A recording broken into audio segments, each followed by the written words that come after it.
Kay bat ning pilang bulang monitoring, balaos na yung pepatok na ng Environment Management Bureau o EMB Region 3 ing operasyon na rin adwang planta king San Simon ing Melter Steel Corporation ang pong Wanchong Steel Corporation.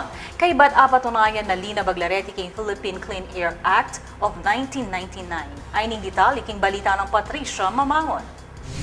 Inyang Lunes, pepatok ng Derentaga Environmental Management Bureau Region 3 ing operasyon da nga duang planta ning pipaglasawang bakal king dane ning Quezon Road king Balen ning San Simon. Kinumpirma ning Engineer Elisa De Maliwat, hepe ning Pollution Control Division ning EMB na sinerve ne ing cease and desist order kareng planta ning Melters Steel Corporation ang pong Wanchong Steel Corporation parehong saklo ning Barangay San Isidro kay bat apatunayang kulang la pareng pollution control device dareti. Actually, na namin last Monday afternoon.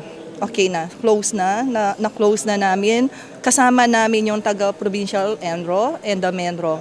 Kailangan namin ng support ng LGU pag nag-close kami ng mga industry. Meron kaming monitoring team doon na member ang LGU, ang barangay, may NGO kami, yung si MENRO.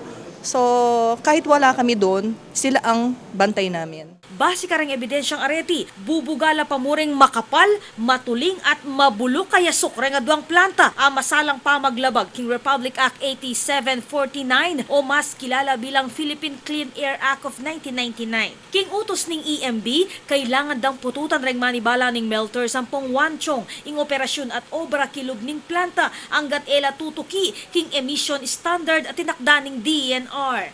Kawani Keti, mamayaran la naman 50,000 pesos reng may sabing kumpanya king pamaglabag king Presidential Decree 1586 o Environmental Impact Statement System. Kayan tabi da reng opisyalis ning EMB king pamag-serve king CDO reng representante ning Provincial Environment and Natural Resources Office ang pong Municipal ENRO. Ako po, Patricia Mamangon para king News Force, Pampanga. Balitang tutuking Balen, susuyo.